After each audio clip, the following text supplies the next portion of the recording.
ರೇವಣ್ಣ ಹಿರಿಮಗನಿಗೆ ಸಲಿಂಗ ಕಾಮಕಾಂಡದ ಉರುಳು, ಲೈಂಗಿಕ ದೌರ್ಜನ್ಯ ಕೇಸ್ನಲ್ಲಿ ಸೂರಜ್ ಅರೆಸ್ಟ್. ಜೆಡಿಎಸ್ನಿಂದ ಉಚ್ಚಾಟನೆ ಆಗ್ತಾರಾ ಎಂಎಲ್ಸಿ?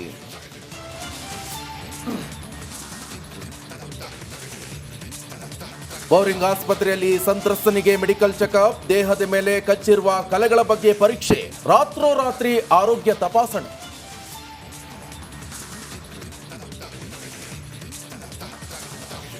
ದಾಸನ ಗ್ಯಾಂಗ್ಗೆ ಉರುಳಾಗುತ್ತಾ ಮೊಬೈಲ್, ಆರೋಪಿಗಳ ಹೆಸರಲ್ಲಿ ಹೊಸ ಸಿಮ್ ಖರೀದಿಸಿ ಪುನಃ ಪರಿಶೀಲನೆ. ರೇಣುಕಾಸ್ವಾಮಿಗೆ ಶಾಕ್, ಸೀಕ್ರೆಟ್ ರಿವೀಲ್.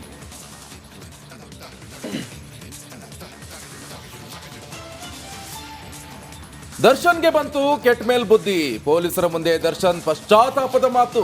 ಹೀಗೆಲ್ಲ ಆಗುತ್ತೆ ಅಂತ ಅಂದುಕೊಂಡಿರಲಿಲ್ಲ, ಅಧಿಕಾರಿ ಮುಂದೆ ಅಳಲು.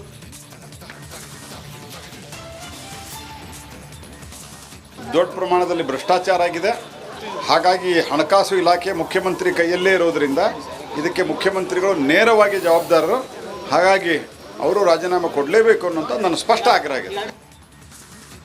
ವಾಲ್ಮೀಕಿ ಅಭಿವೃದ್ಧಿ ನಿಗಮ ಕೇಸ್ಗೆ ಸ್ಫೋಟಕ ತಿರುವು. ಸಿಎಂ ವಿರುದ್ಧವೇ ಕೇಂದ್ರ ಸಚಿವ ಹೊಸ ಬಾಂಬ್. ಇದು ರಿಪಬ್ಲಿಕ್ ಕನ್ನಡದ ಪೊಲಿಟಿಕಲ್ ಎಕ್ಸ್ಕ್ಲೂಸಿವ್.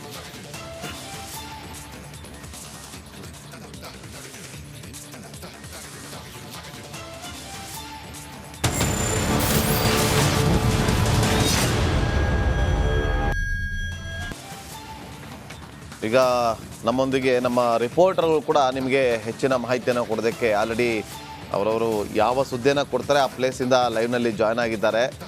ಸದಾಶಿವನಗರದಿಂದ ಬಸವರಾಜ್ ಅವರು ಇವತ್ತು ಪರಮೇಶ್ವರ್ ಅವರು ಏನು ಹೇಳ್ತಾರೆ ಸೂರಜ್ ರೇವಣ್ಣ ಅವರ ವಿಚಾರವಾಗಿ ಅನ್ನೋದ್ರ ಬಗ್ಗೆ, ಜೊತೆಗೆ ಸರ್ಕಾರದ ಮೇಲೆ ಕೇಳಿಬರ್ತಾ ಇರುವಂಥ ಆರೋಪಗಳ ಬಗ್ಗೆ ಮಾಹಿತಿಯನ್ನು ಕೊಡೋದಕ್ಕೆ ನಡಿ ಈಗ ಶುರು ಮಾಡೋಣ.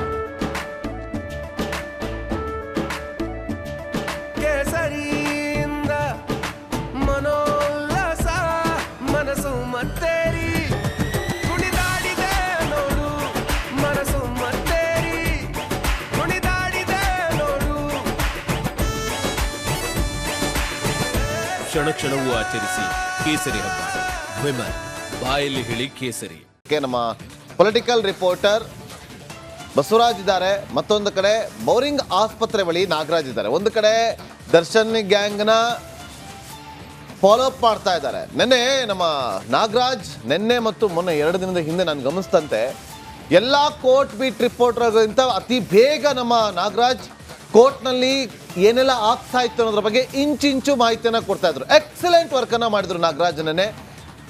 ಆ ಮಾಹಿತಿಯನ್ನು ಕೊಡ್ತಾರೆ. ಜೊತೆಗೆ ಬೋರಿಂಗ್ ಆಸ್ಪತ್ರೆ ರಾತ್ರಿ ಏನೆಲ್ಲ ಆಯಿತು ಸೂರಜ್ ರೇವಣ್ಣ ಅವರ ವಿಚಾರವಾಗಿ ಆ ಮಾಹಿತಿಯನ್ನು ಕೊಡ್ತಾರೆ. ಮತ್ತೊಂದು ಕಡೆ ದಿವಿತ್, ನನ್ನ ಸಹೋದರಿ ದಿವಿತ್ ನಿನ್ನೆ ಯಾರಿಗೂ ಸಿಗದಂಥ ಮಾಹಿತಿಗಳನ್ನು ಕೊಟ್ಟರು, ಯಾರಿಗೂ ಸಿಗದಂಥ ಎಕ್ಸ್ಕ್ಲೂಸಿವ್ ದೃಶ್ಯಗಳನ್ನು ಕೊಟ್ಟರು.